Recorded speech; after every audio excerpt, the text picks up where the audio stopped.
Hi, welcome everyone. Thanks for joining the January 2019 National Farm to School Network Trending Topics webinar, Student Voice and Engagement in Farm to School. We're going to give it just 1 minute for people to jump on the line and then we'll get started.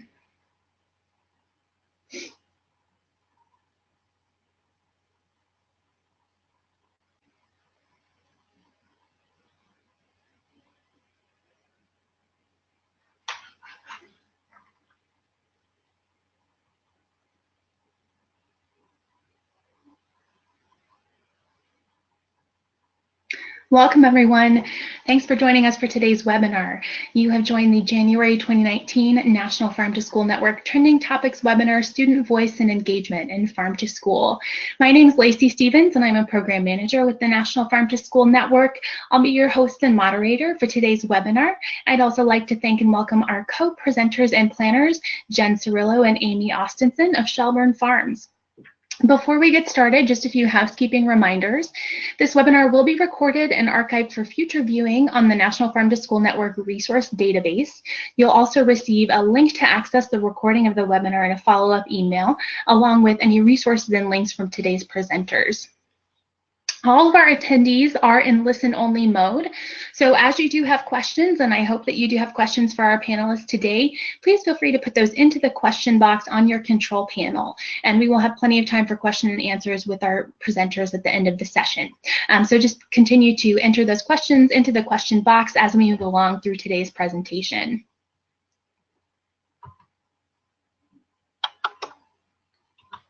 So this is one of our first this year in our series of Trending Topics webinars, and those are going to be taking place the first Thursday of every month. So please mark your calendars for our upcoming webinars. Our next one will be Thursday, February 7th at 1 p.m. Eastern Time, and that focus will be Farm to Early Care and Education and Family Child Care. And you'll receive that link to register for that webinar in that follow-up email as well. Also this year, the National Farm to School Network is starting a new series of webinars, Farm to School Resource Roundup, and that's an opportunity for us to feature new and innovative farm to school and farm to early care and education resources, both from the National Farm to School Network and our partners. So please join us for that first Resource Roundup webinar on Wednesday, February 27th at 3 p.m. Eastern. And again, those links for registration will be available in the follow-up email. We have a fantastic lineup today for our presentations in student voice and engagement. We'll start by hearing from Jen and Amy for some background in student voice and engagement from Shelburne Farms. And then we've got presentations from two groups, including educators and students from the Youth Food Movement with Healthy Chelsea, the Crossett Book Middle School, and West Brookland Community High School. And then we'll have plenty of time again for those questions and answers at the end for our panelists. So let's get started. Our first presenters are from Shelburne Farms. Jen Cirillo is the Director of Professional Learning at Shelburne Farms. Jen coordinates Shelburne Farms' professional learning programs, including the Sustainable Schools Project and partnering on Vermont Feed. She works to help educators integrate sustainability and food systems into their curriculum, campus ecology and culture, and community partnerships. Amy Arandia Austinson is a professional learning facilitator in education for sustainability at Shelburne Farms. She supports teachers and teams of educators as they build and deepen their understanding of sustainability concepts, place-based education, and curriculum design. Amy brings a background in pre-K to 5 classroom teaching, farm-based education, and urban outdoor education to her work and professional learning. So with that, I'm going to turn it over to Jen and Amy to get us started. Thanks so much, Lacey, and hi to everybody. Amy and I are really excited to talk to you a little bit about youth engagement and youth voice, kind of from a broader perspective, and then the awesome educators and students will be sharing with you kind of examples of what that looks like in a variety of contexts. So when we think about engagement and youth voice, the way we've really been thinking about it with education at the center, there's sort of three pieces, sort of more of the implicit curriculum in a school, which ends up being the way we frame the 3 C's in our Vermont Feed program, which are the cafeteria, the community, and the classroom. And then we see sort of some more of the explicit pieces around youth engagement and youth voice in the economy, food systems, the environment, in which food systems and health happen, and then social equity as the third E, sort of thinking very much about sustainable food systems. And then in the context of a school, we really think about places of engagement, and the cafeteria and the community, obviously, as well as the classroom, being places where that engagement can happen. So when we have been working with schools over the past decades, we find that this frame of the places and then sort of the contextualization of sustainability as a really great way to help students engage with farm system topics.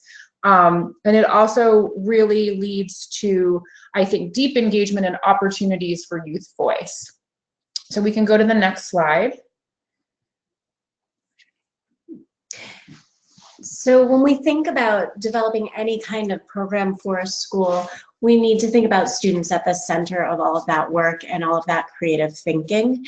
In Farm to School, looking at a food system, you see that students take multiple roles within the food system as consumers, potentially as producers. And what we're striving for is that students become advocates for change and perhaps influencers. And of course, they're always learning, and we hope that we can help them through the programs that we design in Farm to School to be more informed learners about the food system. When planning for youth engagement, it's important to remember all these different possibilities of how students can engage, and that the outcomes that we're all striving for, whether we work in the cafeteria, as a community partner, or in the classroom, is for impacting learning outcomes and improved wellness and health for our students. So we can go to the next slide. And some of you might recognize Roger Hart's work. He was a researcher in the 90s, and he worked with the United Nations and put a book together about ladder of student engagement and participation in civics. And I think that work is still really relevant when it comes to Farm to School, but also youth voice and youth engagement. One of the things that we hear is that schools are really interested in achievement and other health and wellness outcomes. And the field of education has really been talking about engagement. You know, in order to get achievement, in order to get some of those health and well-being outcomes, we really need to engage students. There's been talk of sort of a lack of achievement in schools, and we really believe it's a lack of engagement. And so when we look at Hart's work, he talks about participation, which is very passive. We really think about it being engagement. And I think you'll hear from some of the folks today about what that looks like to authentically engage youth in Farm to School efforts in schools and in communities.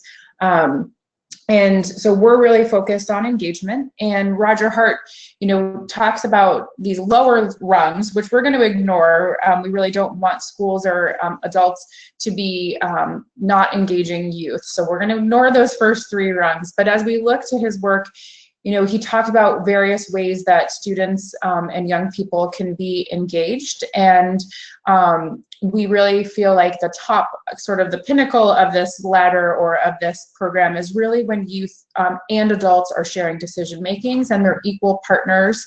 And in a Farm to School context, you're going to hear from our presenters about what youth initiated and directed and youth initiated and shared decision making with adults look like. We want to give you some examples of, or an example of what it looks like for consulted and informed. And we can go to that next slide and share an example with you.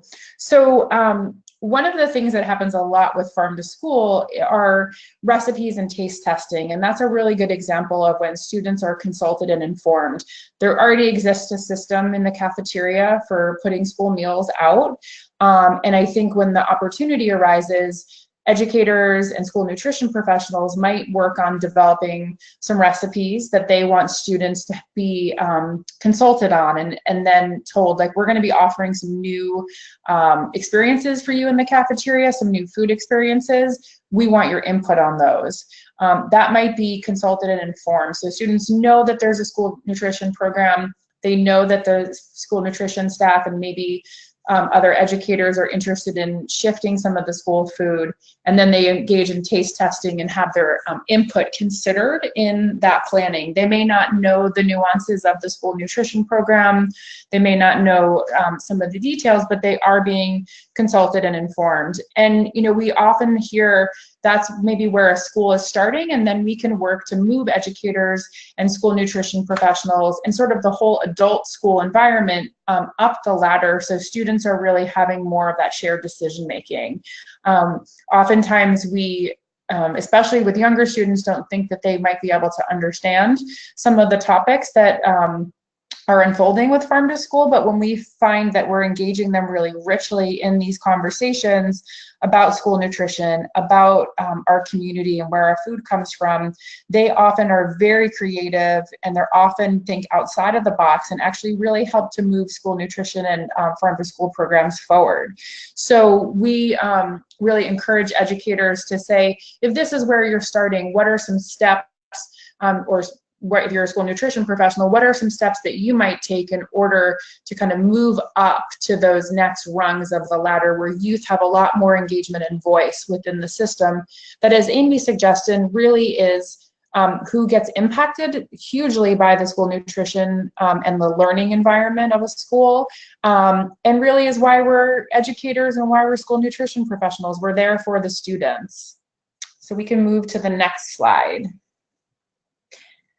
So as we're thinking about how to engage youth in Farm to School work, it's important to think about the places that food systems are active in our communities, and the spheres of influence in which students can have access. So we found that the more students can have hands-on, to the extent that it can be, engagement in living places in our communities, the stronger the learning outcomes are and the impact on their positive and informed engagement with food systems.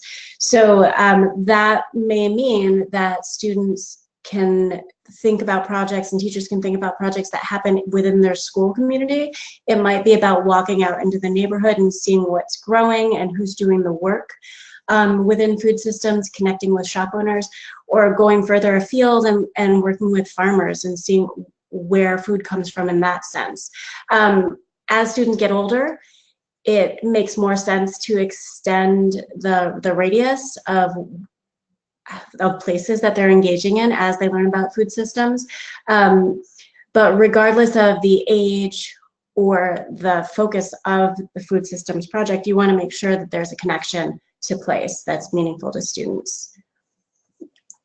We, one of our slides that's missing, unfortunately, we apologize, is something called Wonder to Action. And it really is about engaging young people in their places, thinking specifically about what is of importance and what is kind of in the minds of students, what they're wondering about, and building a sense of knowledge. And that might be around the three E's of sustainability, equity, environment, and economics.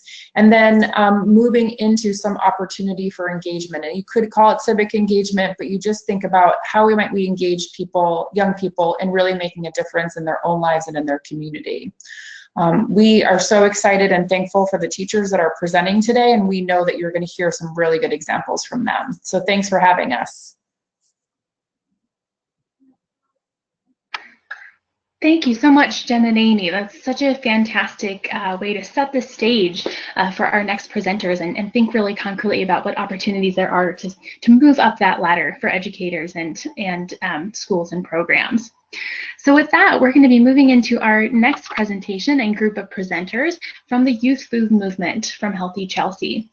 So with us, we have Madeline Herzog, who's the school program manager with Healthy Chelsea. She helps coordinate school garden and cafeteria initiatives with the Chelsea Public Schools.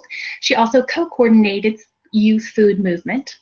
Madeline's first came to Chelsea as a food corps service member in 2014. We'll also be hearing from Jennifer Martinez, and she co-coordinates Youth Food Movement with Healthy Chelsea. She helps Chelsea youth to learn about social justice, food justice, and ways to help improve their school food. Jennifer is a 2016 Chelsea High School graduate and a Chelsea resident. Jennifer was a member of the Youth Food Movement while she was a junior at Chelsea High School. We'll also hear from Palela Pierre. She's a senior at Chelsea High School and has been part of Youth Food Movement for 2 years. And Yosmira Flores Villanueva is a senior at Chelsea High School, and this is her first year working with Youth Food Movement. So thanks to all of you for being here, and I will turn it over to the Youth Food Movement presenters.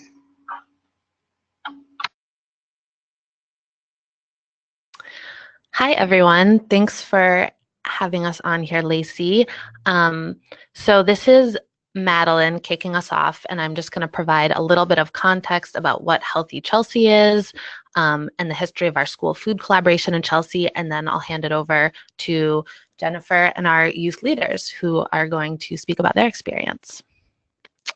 We can go to the next slide. So Healthy Chelsea is a community health coalition. We're under the umbrella of Mass General Hospital, which is a large hospital network in the Boston area. And our coalition initially focused in on healthy eating, active living when it started in 2009, but has expanded to address substance use disorders and trauma-informed care and other things. And back in 2011, Healthy Chelsea first began meeting with the school district and Airmark about a school food collaboration to improve the nutrition and quality of meals served in the district. And we started looking at Chelsea High School first because the school meal participation was very low there. And as everyone here knows, this work cannot be done with youth engagement and leadership. So a group of us have monthly meetings where we look at school food data and discuss ongoing goals. And then the youth component has separate meetings that you'll hear a lot more about. And then sometimes we all come together. And in terms of Farm to School specifically, we're in the early stages of Farm to School programming in our district. We have monthly Harvest of the Month taste tests with local produce. But I just wanted to let everyone know that today we're going to focus mostly on youth engagement in school food improvements and food justice and social justice in Chelsea. And I'm going to pass it over to Jen. Hi everyone, this is Jen Martinez speaking, co-coordinator YFM. So YFM is a paid internship under MGH. It's for Chelsea youth to improve school lunch. We have about 6 students right now. We're looking to hire a few more. This picture is when we were at the Urban Farming Conference last March. They got to share their stories and their voice and learn about other youth. So YFM focus on improving school food through surveys and meetings with Airmark. Every year, YFM creates a school lunch survey that goes to all Chelsea High School students. We translate it into Spanish so all students can take it. We meet twice a week, Tuesdays and Thursdays, 3 to 5. We do also work on food justice, community health, and social justice. All right, thank you.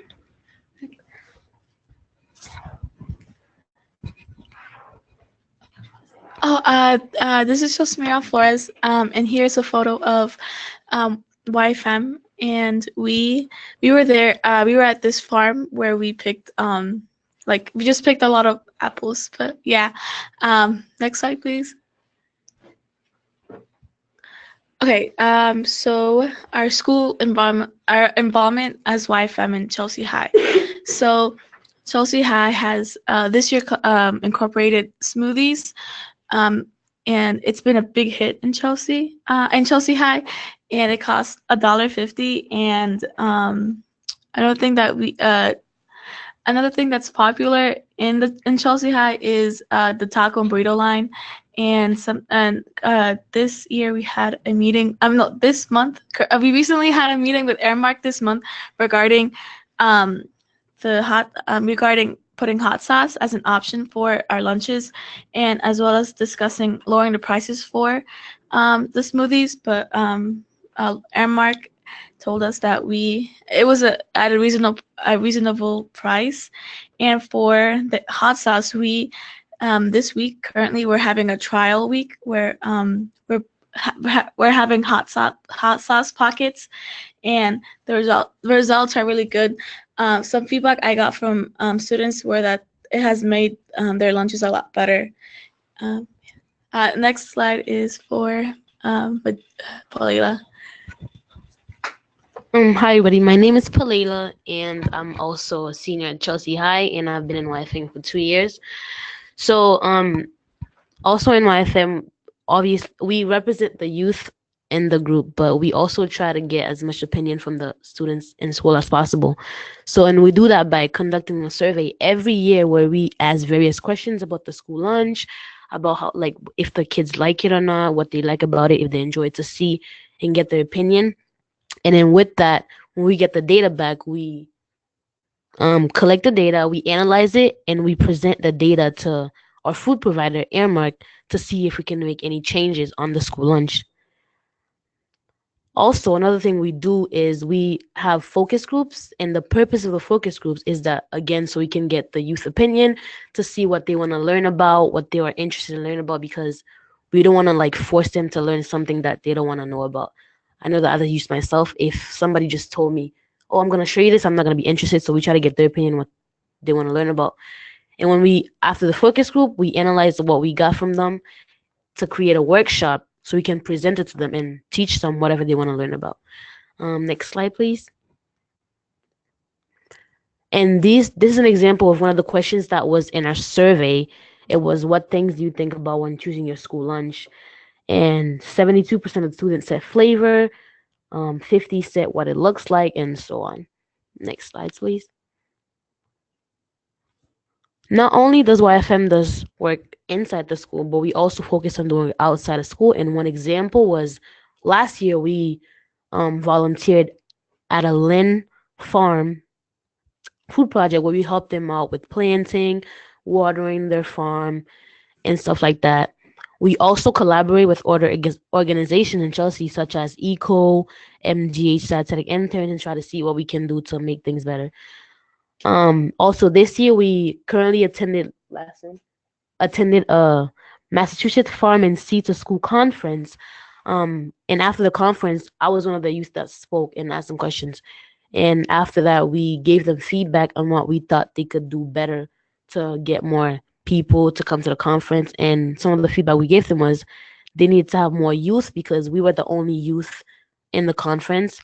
And they needed more diversity because the majority of the people that were in the conference were white. And we told them that, and they replied to us and said that they were going to make the changes that they needed to make. Next slide, please. I personally felt like youth involvement is significant because the youth are the future of the community, and I feel like it's important for them to know what the food system is, how it works, and what they need to know about it, because the more they know, the better it is for the community, so that the future of the community can look bright. Hi, this is Josmira again, and I agree with what Palela is saying. If I was like, I don't want to have school lunch that I don't want to eat. From my personal experience, I until like last year didn't know what YFM was and how the food system worked in our school, and I'm pretty grateful to be an intern at YFM and to know a lot about the food system, and I want to like help improve, move forward to help YFM move forward as an organization and help the students have better food at school.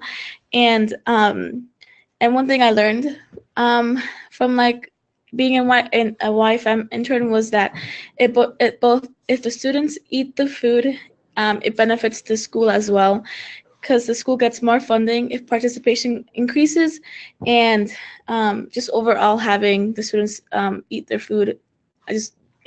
Yeah. And one of the things that I learned in YFM for me was I always share this with everybody. Before I joined, I always was like, oh, the school lunch is not tasteful. Like, why are they doing this to us? But I never understand like why it was actually happening. But when I joined YFM, I actually learned that there was things that they couldn't do. There was regulations as to why the food tasted the way it was, why we got the portion size we did. So I feel like it's really important for kids to know that and understand so that they could have a better positive attitude towards school lunches in the public schools. Yeah, this is Maddie again, and I just want to add in that it was really cool at the meeting a few weeks ago. The youth have been pushing for getting hot sauce packets in the cafeteria for a while, and also spices that they can add to their food. As Palela mentioned, we know that there are restrictions on sodium, which unfortunately does affect the tastefulness of food sometimes. So it's been really cool over the last couple weeks since winter break, seeing and hearing about students spicing up their meals and enjoying their meals more too, we hope. So thank you.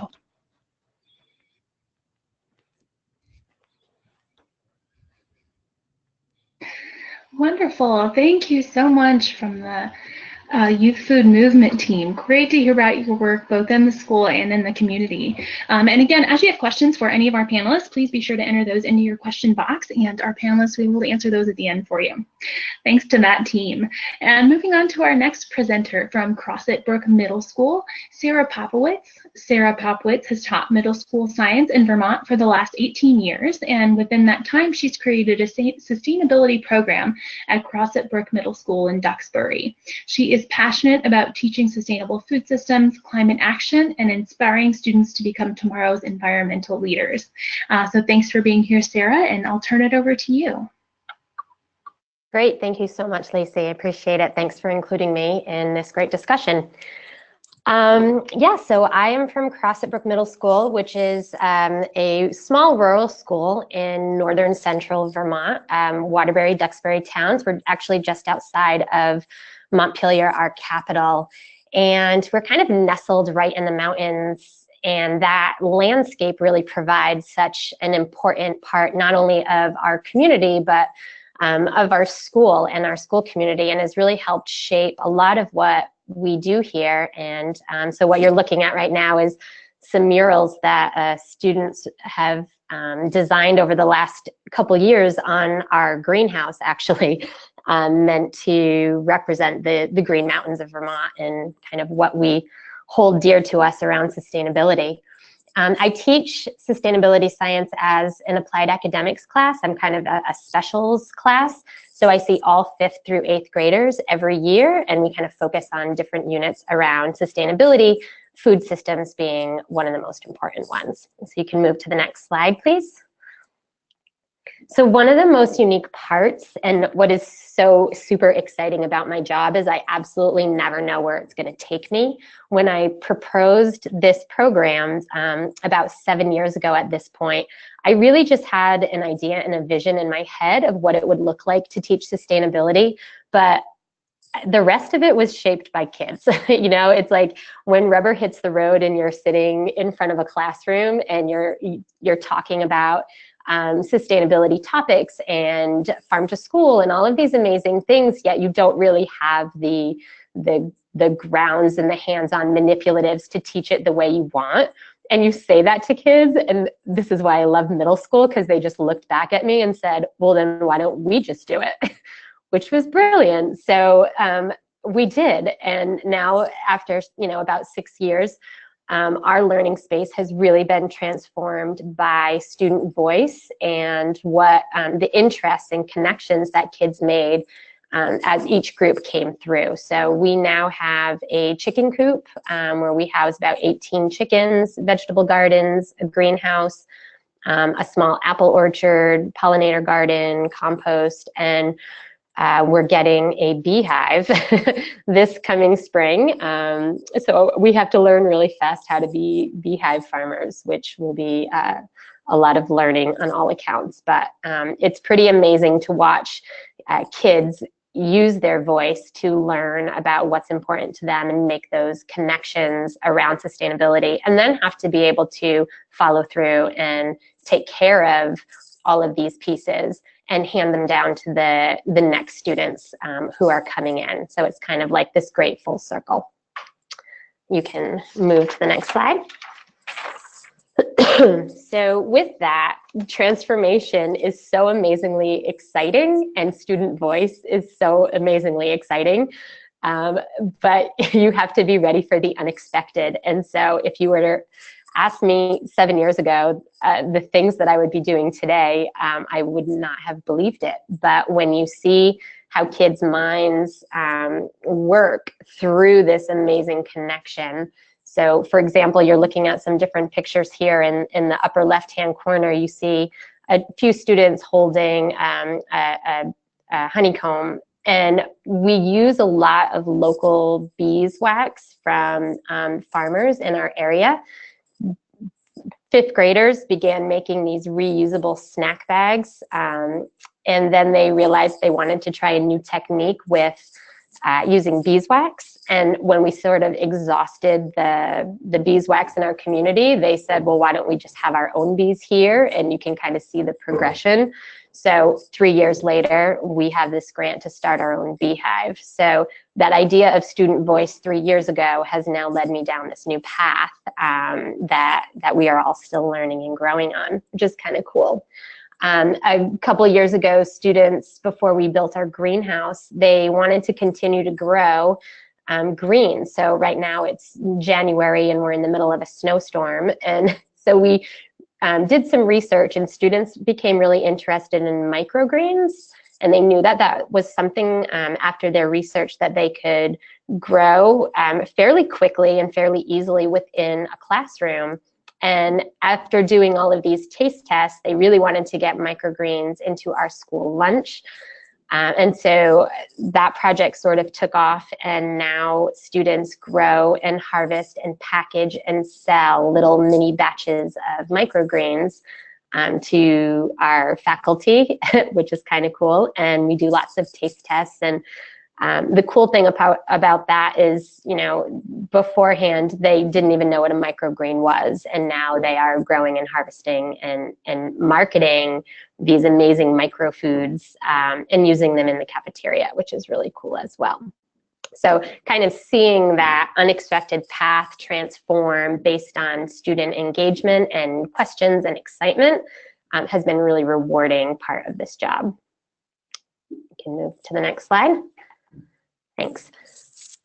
So we work fairly closely with Vermont Harvest of the Month. It's an amazing program, and what I love about this program is it really sort of pushes me as an educator to continue to look for ways to outreach into our community. You know, multiple speakers at this point have talked about really looking at that classroom and community and cafeteria connection, and this is such a beautiful example of that.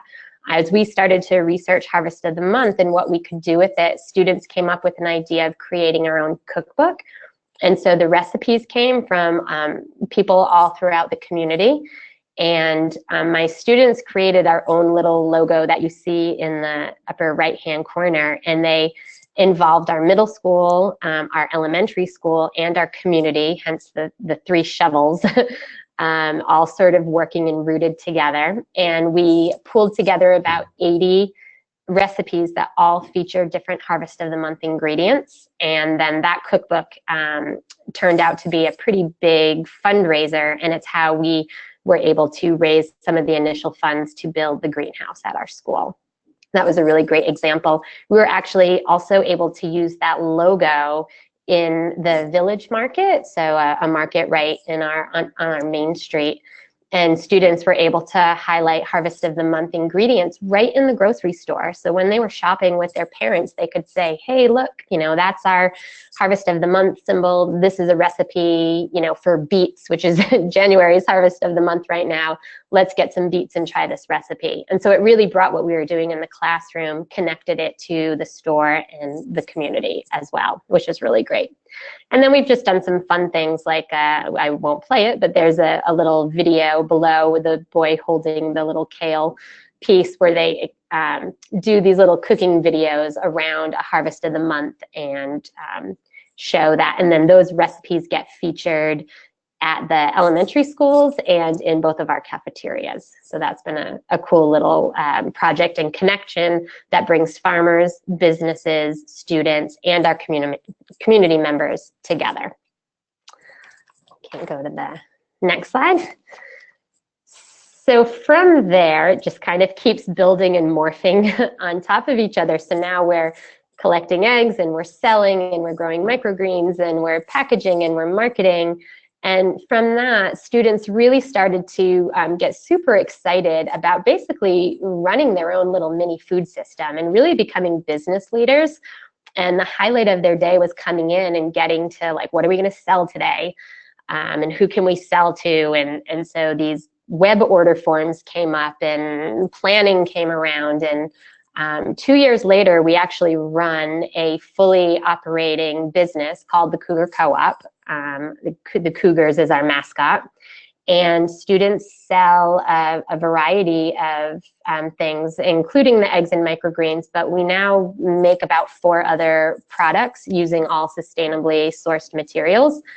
And we have a product development team, a business team, a sales team, a marketing team, and an impact team.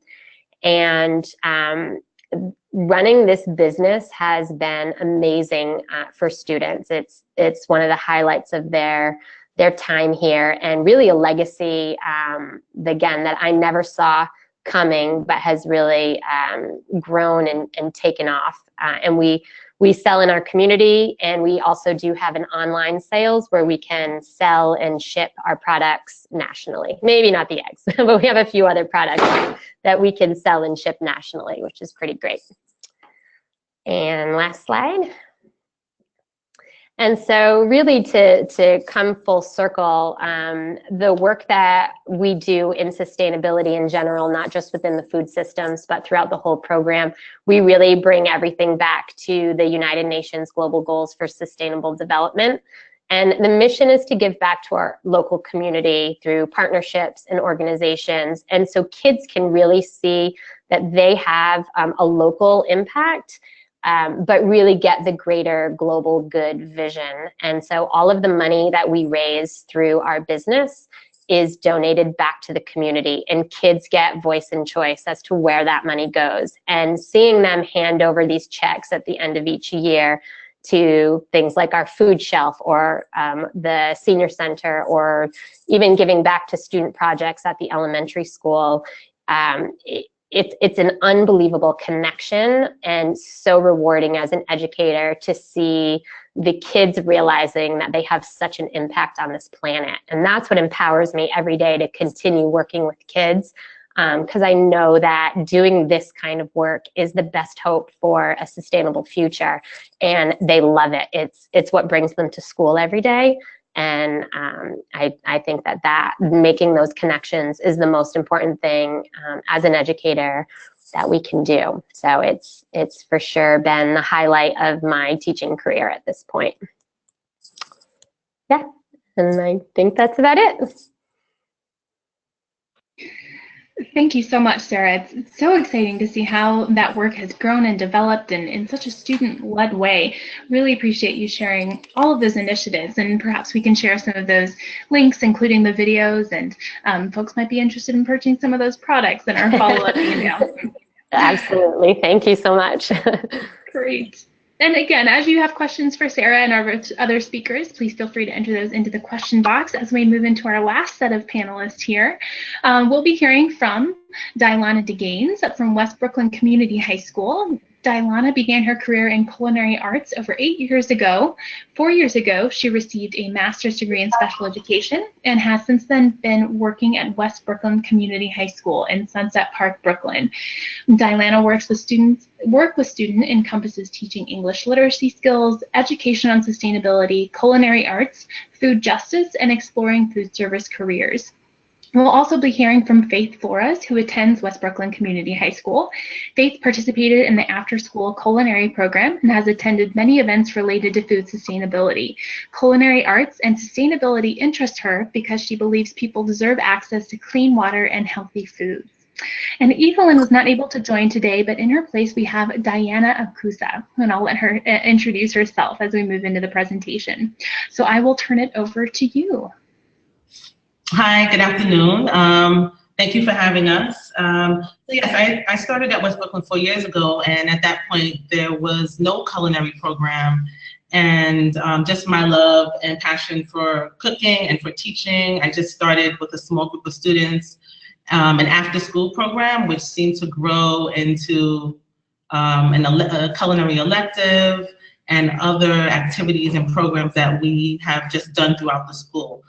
So West Brooklyn is a school for more or less overage undercredited students. So it's a great opportunity to give them as much access to college and technical career learning. So, you know, that's what we're doing. We're teaching them skills, and we're hoping that these skills are things that they can take with them either personally, where they're learning how to just prepare healthier meals, more meals that are economically friendly, or they might take that to a career where they're working in food service.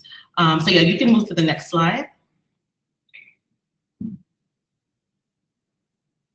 Okay, so I'll talk a little bit about this and then I'll pass it over to Faith. This is last year when we just started a culinary program, and this is like the culminating event where we just came together to cook and share with staff and anyone they wanted to invite what we've been doing in culinary arts. So Faith, I would love for you to elaborate a little bit. Okay, so let me start by saying my name is Faith Flores, and I'm in one of these pictures, even though they're kind of different. But we've learned so much from Diana. She's taught us knife skills. She's taught us how to be clean in a workspace where there's food and directions. And neat workspace. So basically, it's baby steps. So we're just like learning the basics, but now we're trying to actually have good organic food during lunchtime, and we're trying to cultivate that right now. About just getting together after each culinary class. Something that was really great is that we all sat around, and then you guys can see we sit around. Sometimes we might even say a grace, and just enjoy the meal. And I think to me that was my favorite part, like everyone kind of getting involved, cooking, and sitting down to share a meal together. Yeah, you can move to the next slide, please. This is just another image of the Culinary After School program, where they're just preparing a meal, and there's a great shot here of a burger, and our culinary student / photographer actually took this picture, and we were so proud of him that we wanted to showcase this burger as well that he made. But yeah, and as you can see, this culinary program started in our cafeteria, and now we have a space where we have kitchen equipment that's being built for us. We have induction burners. We have a refrigerator just for the culinary program. We're getting spice racks and all these great things to really allow the program to flourish. Diana, you want to just introduce yourself and then talk a little bit about what we're doing? You can move to the next slide, but Diana will start talking.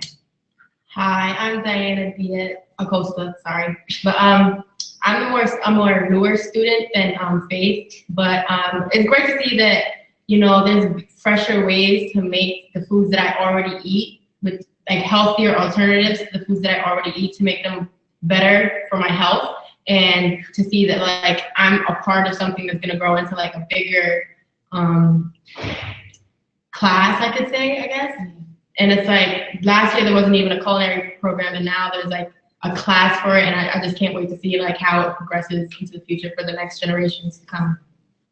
Right. Oh, we've made like today we made spaghetti with meatballs, which is really good, and the tomatoes were fresh and it was made from scratch, and it was really good. And we made as you can see, we made burgers, which was all organic ingredients and just organic meat and everything.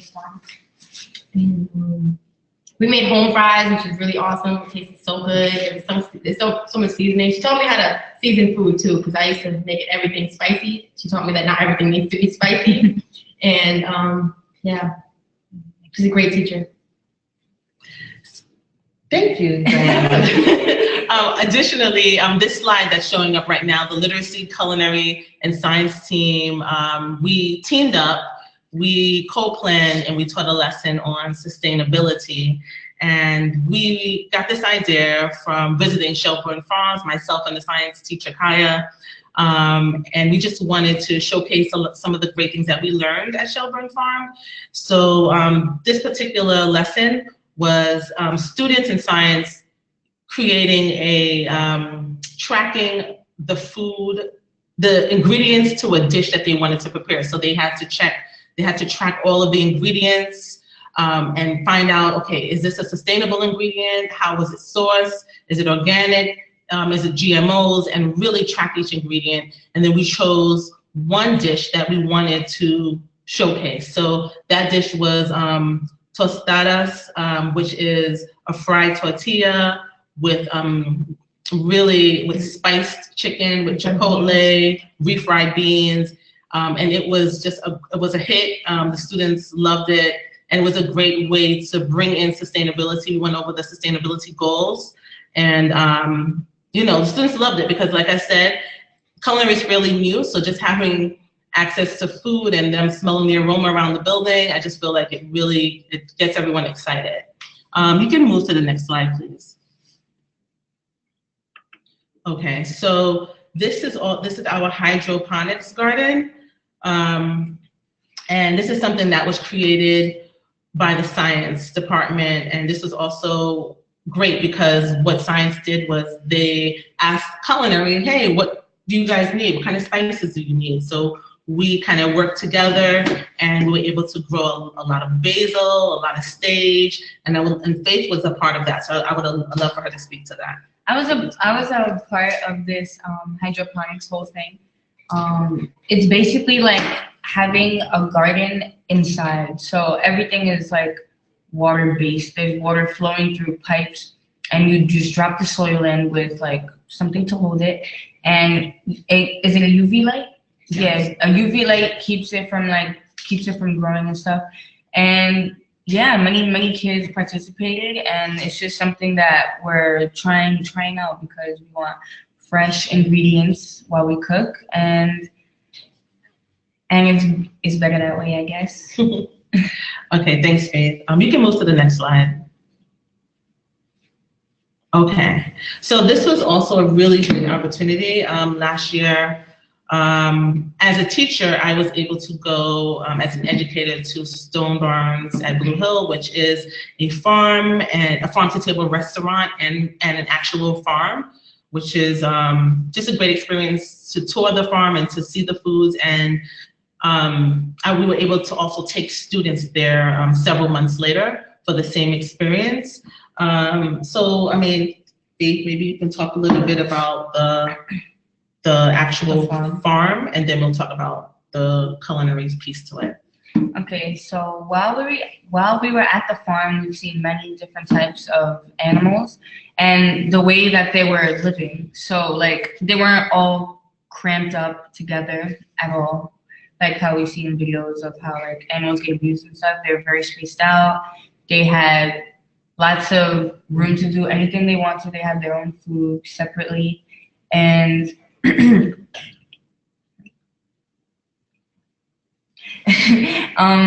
we looked at the plants, and they taught us like how they like take them out and rotate. So it's like a crop rotation, and it moves nutrients and nitrogen. It's a 7-year rotation, and they move to a new place every 7 years. There's also cover crops, which are like legumes for beans and peas and clovers. So that's something that we learned. Thank you, Faith. You can move to the next slide, please. This was us actually preparing a meal. We made homemade macaroni and cheese and salad with fresh cheese. And yeah, it tasted good. The tart, which was the pink and yellow, I don't know if you can see the dish. It's like many little cups. That is beets with a lemon cream on top of it. That was very good. And these are all ingredients from the farm. So it was just great to tour the farm, talk about a lot of the produce, and actually create with them. So I just think that what we're doing here is great for the students. We have a learn to work program, so even students in the after school program are able to get paid. So they're getting paid to learn culinary skills and other skills. And we're just hoping that these are things that they're able to take with them once they leave West Brooklyn and utilize them either personally or within their career. And also, when we were finished with our meals, we actually put them all in a garbage for compost. Okay. Yeah. Okay, cool. Thank you. I think that's our last slide.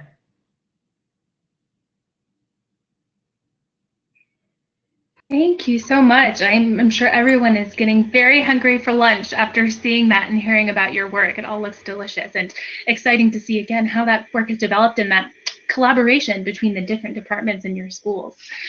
Thanks again for sharing all that great work. We do have about 10 minutes left for questions. So as you have questions, please enter those in the chat box, in the question box, and we'll answer as many as we can going forward. So as you're entering your questions, let's get started with some question and answers with our panelists. So our first question, I'd like to start with Maddie and her team. Maddie, who is paying for the internships? Is it Aramark or another organization? And do you have any recommendations for how to identify funding opportunities to help pay students? So that's a great question. I will say that we're in a fortunate position. We're a small community health team. We do have Mass General Hospital as a backbone organization, which is a little bit unique and we're very grateful for. So that being said, we receive a grant from a foundation to pay the interns hourly for their work and for extra projects like attending conferences and other workshops. Yeah, in terms of advice for looking for funding, it actually, it would be, depending on your food service provider, it could be something that could be within that if your school food service provider is willing to engage with youth and value having that component. And yeah, aside from grants for public health work and youth engagement, I'm sure depending on the district. We were also very lucky that at the district level, our finance coordinator was very supportive of these efforts to improve the health and quality of school meals. Thanks, Maddie. Diana, would you want to jump in on that too? I know that you mentioned that you have paid opportunities for students as well. Yeah, in regards to funding, we've been fortunate. Our school partners with Good Shepherd Services. So between Good Shepherd Services and the Board of Education, we're able to get funding for equipment and for students to have a paid internship experience. But it's because we have that support. Great. Thank you. Our next question is for Sarah. Sarah, can you talk about who maintains the Chicken and Gardens chickens, particularly over weekends and school breaks? And adding on to that, how do you maintain and sustain all those various projects over time? Yeah, really good questions.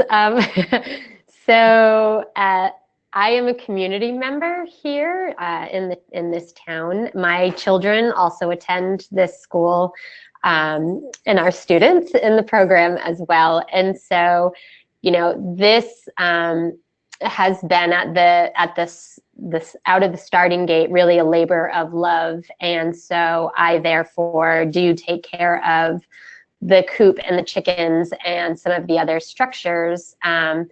However, I've worked with students to be innovative over the last couple of years to sort of lessen the need to be here every single day. And so we really kind of have it down to a science where the number of our flock right now, with the way that we have a little solar door opener for the chickens to come in and out on their own. So no manual opening and closing is necessary, and our food and water can withstand about 3 days on its own. So really, if I can't get here, we have a good 2 to 3 days. However, for vacations and summers, you really need to have a larger plan in place, and I do not suggest having it all rely on just one person, like a teacher. So I am reaching the point where we are starting to branch out into the community and getting like sign-up sheets for community partners and members and students to sort of share some of the work, especially in the summertime, to help take care of gardens, some weedings, you know, the chickens. They really do love taking care of all of this stuff. It's a little bit more of putting in the legwork ahead of time to plan out a good organizational structure where you know you're getting volunteers who will commit and follow through, and making sure you have like one point person to oversee those volunteers. But if anyone's thinking about doing that on their own, I would say for sure set that up ahead of time so that you don't get sort of caught taking it all on by yourself. Thanks, Sarah. It sounds like those both internal school partnerships and community partnerships become pretty vital in that. Absolutely, yeah. The next question I'd like to ask to Amy and Jen. Amy and Jen, do you have any guidance or recommendations about engaging youth at the statewide level? For instance, a youth advisory council to help inform farm to school at the state level? Thanks for asking that question, Lacey. You know, one of the things that we've heard about and it can be of interest to folks is sometimes states have programs called youth on boards. And so that might be a place to have youth engage. I know in Vermont specifically, students serve on school boards. They often are kind of advisors to school nutrition groups. There's often sort of either a program within the state or within a community that sort of supports that happening. And others, you know, within the National Farm to School Network might have some ideas of what other states are doing. My kind of advice would be to ensure that there's more than one student. You know, if students are involved in a statewide way, you know, as advisors, always to make sure that there's at least several students involved. And I think as the students from Healthy Chelsea talked about, is that the diversity of the students is also reflected in the diversity of the groups that they're participating in. And so that's something, you know, whether it's in presentations or workshops, conferences, we've seen youth really take on leadership roles in leading conferences, and kind of at that rung 8 of what Roger Hart has talked about is initiating and leading some of that work with adults. But I don't know if specifically, you know, the question asker was looking for a particular program, but advice-wise, you know, having a program that's sort of a little bit more structured typically helps to engage youth, so that each community is sort of doing it in a similar fashion. And that's why youth on boards came to mind right away. And I would also just like to add that communicating with our state representatives and local representatives is always an avenue for students, and for teachers and schools to work with students to become informed citizens and know what they'd like their representatives to know. And just as a reminder that that's what our state representatives are for, no matter what state you are in, and that they tend to be very receptive to student and school engagement and communication. Great advice. Thank you, Jen and Amy. I know that's a great opportunity to engage students both at that school level, at the district level, looking at that state level. And of course, at National Farm to School Network, we're always looking for input and opportunity to engage youth in a meaningful way at the national level as well. So we'll be taking that information and advice to heart too. We have just 1 minute left, and I have one question that I want to make sure that we get answered. It seems to come up quite a lot. And this is for both Dialana and Sarah. And in thinking about and using food that is grown either on site or in gardens, can you talk just a moment about kind of the food safety protocols that you're going through and making sure that you're adhering with food safety protocols, and for selling in particular, how you make sure that you're checking all the boxes and meeting all the requirements for utilizing and selling that student-grown product? So this is Diana. I'll speak to that a little. So we just have a hydroponics garden, and that's on site. And actually, an organization came in and they really supported us in building the actual wooden piece and setting it up and helping us to understand how to manage it, how to make sure like the pH levels are balanced. So because we've been trained in that, we've just been keeping that up on our own.